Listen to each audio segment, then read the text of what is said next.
So here we go. Join your hands and welcome Rishikesh.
Okay so ఈ glass మీద white paper అలాగే ఉండగా తను బ్లేడ్ తో కట్ చేసుకుని మనకి 2 ఇమేజ్లు తీసుకొచ్చారు.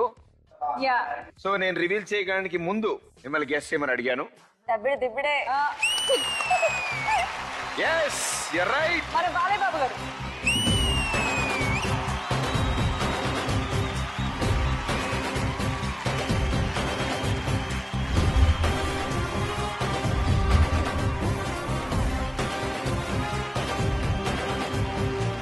So it's like a paint వేసినట్టే ఉంది నిజంగా.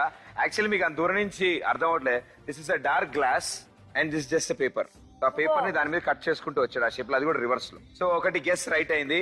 సెకండ్ గెస్ పడియప్ప నాన్న గుంపుగా వస్తాయి జోడీతో వచ్చింది. मूछों को थोड़ा राउंड घुमा के अन्ना के जैसा चश्मा लगा के कोकोनट में लस्सी मिला के आ जाओ सारे मूड बना के मूछों को थोड़ा राउंड घुमा के अन्ना के जैसा चश्मा लगा అంటే ఇద్దరు లెజెండ్స్ అటు ఇటు ఉండగా మధ్యలో ఇంకో లెజెండ్ ఉండడం నిజంగా చాలా గ్రేట్ అది. నా గురించి కాదు, ఈయన గురించి పెయింట్ వేశారు. సో ఈజ్ ఆల్సో లెజెండ్ అంటున్నాను నేను. సారీ బే, అలా కవర్ చేయాల్సి వచ్చింది, లేకపోతే నన్నే అనుకునేవాడిని. రియాక్షన్ అలా రావడం వల్ల మీ వైపు వస్తుంది. ఓకే, ఆయనకి ఏం అర్థం కాలేదు, సేఫ్ నేను. అసలు అంటే రివర్స్ లో దానికి ఇయడమే చాలా, అంటే తను స్టార్టింగ్ 2 years ముందు కోర్స్ చేయక ముందు తన మీద తానే ఎక్స్పెరిమెంట్ చేసుకునేవాడు అంట ఆ బ్లేడ్ తో. యాక్చువల్లీ ఇది సూటు ఆయన వేసుకున్నది. సో అవి కట్ చేయగా వేస్ట్ కోట్ అయింది. నిజంగా బ్లేడ్ ఫస్ట్ అలాగే వాడారు ఆయన. Excellent talent, awesome.